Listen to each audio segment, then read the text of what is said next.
The crisis growing with Iran following that U.S. drone strike that killed Iran's top military commander. Millions of people taking to the streets of Iran to pay their respects to General Soleimani. And take a look, an ominous sign, this red religious flag raised over a mosque in Iran, a symbolic call to arms. That is a vow of vengeance. As President Trump touched down in Washington overnight, the fallout is spreading. Iran has announced they will no longer honor the 2015 nuclear agreement. They're going to ramp up nuclear production. The Iraqi parliament voted to push U.S. troops out of that country, and President Trump is pushing back with threats of economic sanctions against Iraq and possible war crimes against Iran. All this as a terror group loyal to al-Qaeda killed 3 Americans on a military base in Kenya. So much. Our team is spread out from Washington to Iran. Martha Raddatz is there, starting us off with the latest. Good morning, Martha. Good morning, Robin. I have been in the midst of anti-American protests in Iran before, but nothing like this. A powerful combination of grief and anger with shouts of death to America echoing through the streets around us. This morning, mourners filling the streets of Iran's capital of Tehran for the funeral of General Soleimani, killed by that U.S. drone strike last week. Aerial images capturing the sea of Iranians packing the streets to pay tribute to a man revered by many here. Trump made a big mistake. He killed our hero. Soleimani's image everywhere. The impact of his death profound.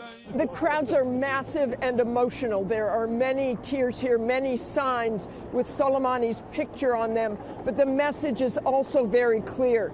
These people want revenge. Are we human or not? As we made our way through the streets of Tehran, people surrounding us, shouting death to America. We will have very hard revenge of Mr. Trump. Inside the funeral service, the emotion just as powerful. The supreme leader of Iran weeping and praying over a coffin draped in the Iraqi flag. This is the largest funeral in Iran since the death of the Ayatollah Khomeini in 1989. Today, calls for jihad. Members of the Iranian parliament also chanting death to America.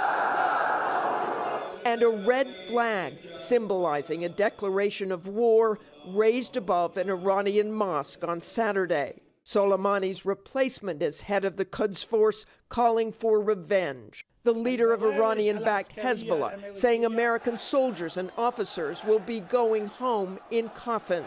And Soleimani's own daughter making a televised plea with Hezbollah to take revenge for the blood of her father. This morning, the Iranian government announcing they're suspending commitments to the 2015 nuclear deal, abandoning limits on enriching uranium and stockpiling nuclear fuel. This as Iraq has now voted to expel all American troops and submitting a complaint against the U.S. for violation of sovereignty to the United Nations. Just 6 months ago when we were here, some people were critical of their leaders because of the effect of American sanctions. But today, for now at least, they are united against America. Robin? And Martha, as you know, we're already sending an additional 4,500 troops to the region. You kind of alluded to it earlier when you started your piece in saying you've never had this sense being there in Iran before like this, what's going on the ground.